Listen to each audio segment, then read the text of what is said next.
नमस्कार मित्रों, हमारे चैनल में आपका स्वागत है।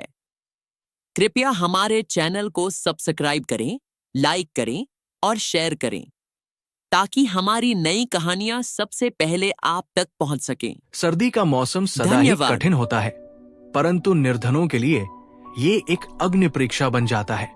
जब धनी लोग गर्म रजाइयों में लिपटे अपनी सुविधाओं का आनंद लेते हैं, तब निर्धन किसान एवं मजदूर केवल अपने साहस और परिश्रम पर भरोसा करते हुए शीत से संघर्ष करते हैं।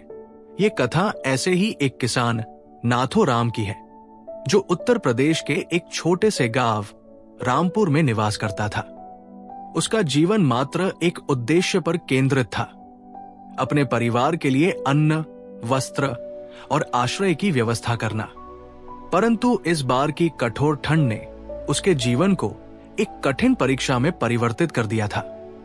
नाथोराम अपनी पत्नी चंपा और 2 बच्चों मुन्ना और गुड़िया के साथ एक छोटी सी झोपड़ी में रहता था। उसके पास कुछ बीघा भूमि थी, जिस पर फसल उगाकर वो अपने परिवार का भरण पोषण करता था। किंतु इस बार शीत अपने चरम पर थी।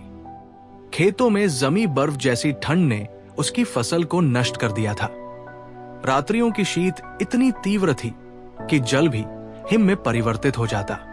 बेचारा नाथो राम प्रातः उठकर अपने मुरझाए खेतों को देखता और व्याकुल हो जाता। निर्धनता ने उसकी कमर नहीं तोड़ी थी, परंतु अब ये भीषण ठंड उसकी परीक्षा लेने आ खड़ी हुई थी। गांव में चारों ओर एक ही चर्चा थी, इस वर्ष की शीत लहर सब कुछ नष्ट कर देगी। अनेक मजदूर और निर्धन जन रोगग्रस्त हो चुके थे। कहीं कहीं तो अत्यधिक शीत के कारण लोगों की मृत्यु भी हो गई थी। नाथोराम को भी अपने परिवार की चिंता सताने लगी। उसके पास न तो गर्म रजाइयां थी, न ही पर्याप्त ऊनी वस्त्र। केवल एक पतली चादर थी, जो रात्रि में कंपाते शरीर को ढकने का व्यर्थ प्रयास करती। एक रात्रि जब वायुएं तांडव कर रही थी और बिजली के समान तीक्ष्ण शीत लग रही थी, नाथोराम ने देखा कि उसका पुत्र मुन्ना अत्यधिक कांप रहा है। चंपा ने उसे अपनी पतली चादर ओढ़ाने का प्रयास किया, किंतु शीत इतनी तीव्र थी कि मुन्ना की अवस्था बिगड़ने लगी। नाथोराम से ये दृश्य देखा नहीं गया। उसने सोचा, यदि मैंने कुछ नहीं किया तो मेरा पुत्र इस शीत को सहन नहीं कर पाएगा। नाथोराम अपने अंतर्मन में एक निर्णय ले चुका था। उसने चंपा से कहा, मैं अभी आता हूं, मुझे कुछ प्रबंध करना होगा। चंपा ने चिंतित होकर पूछा, ऐसी ठंड में कहां जाओगे? परंतु नाथोराम ने कोई उत्तर नहीं दिया और बाहर निकल गया। बाहर घोर अंधकार था। वायु ऐसी थी मानो अंगारों को भी ठंडा कर दे। नाथोराम अपने पुराने फटे हुए शॉल में लिपटा एक अकेले पथिक की भांति बढ़ता गया। उसके मन में केवल एक विचार था, कहीं से एक रजाई मिल जाए जिससे मुन्ना की जान बच सके। उसके चरण गांव के चौधरी के घर की ओर बढ़ रहे थे। चौधरी गांव का सर्वाधिक धनी व्यक्ति था। उसके विशाल भवन में अनेक रजाइयां और ऊनी वस्त्र थे, जो भारी बिस्तरों पर पड़े रहते। नाथोराम ने सोचा, क्या वो मुझे एक पुरानी रजाई दे सकता है? परंतु उसका आत्मसम्मान उसे भीख मांगने की अनुमति नहीं देता था। जब वो चौधरी के द्वार पर पहुंचा तो उसने देखा कि एक नौकर गर्म रजाई ओढ़े भीतर जा रहा था। नाथोराम ने साहस बटोरकर उससे कहा, भाई, क्या मुझे एक रजाई मिल सकती है? मेरा पुत्र शीत से कांप रहा है। नौकर ने क्रोधित दृष्टि से उसे देखा और बोला, चल भाग यहां से, ये कोई दान का स्थान नहीं है। यदि रजाई चाहिए तो पैसे लेकर आ। नाथोराम के पास पैसे कहाँ थे? उसने नौकर की आंखों में देखा, परंतु वहां केवल शीतलता थी, हृदय की भी और भावनाओं की भी। इस शीत के साथ साथ मानवता भी मर चुकी थी। बेचारा नाथोराम वहां से निराश होकर लौट पड़ा। एक क्षण के लिए उसके मन में विचार आया, यदि वो बिना बताए एक रजाई उठा ले तो क्या होगा? परंतु उसके अंतर्मन का ईमानदार किसान इस विचार को स्वीकार नहीं कर सका।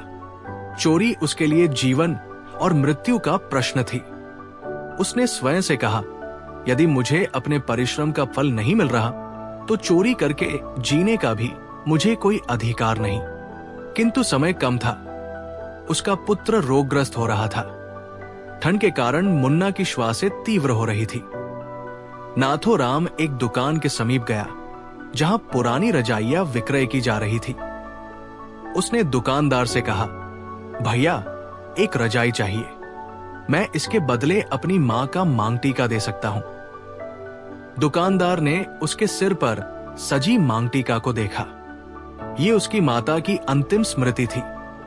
थोड़ा विचार करने के पश्चात दुकानदार ने कहा, ठीक है, ले जा रजाई। नाथोराम की आंखों में आंसू आ गए। उसने कृतज्ञता व्यक्त की और शीघ्रता से घर की ओर बढ़ा। जब वो घर पहुंचा तब तक मुन्ना की अवस्था और अधिक बिगड़ चुकी थी। किंतु जैसे ही उसने मुन्ना को गर्म रजाई ओढ़ाई, उसका शरीर धीरे धीरे ऊष्मा अनुभव करने लगा। चंपा की आंखों से अश्रु बहने लगे। अगली प्रातः जब सूर्य की किरणें नाथोराम की झोपड़ी पर पड़ी तो वे एक नई आशा का संदेश लेकर आई।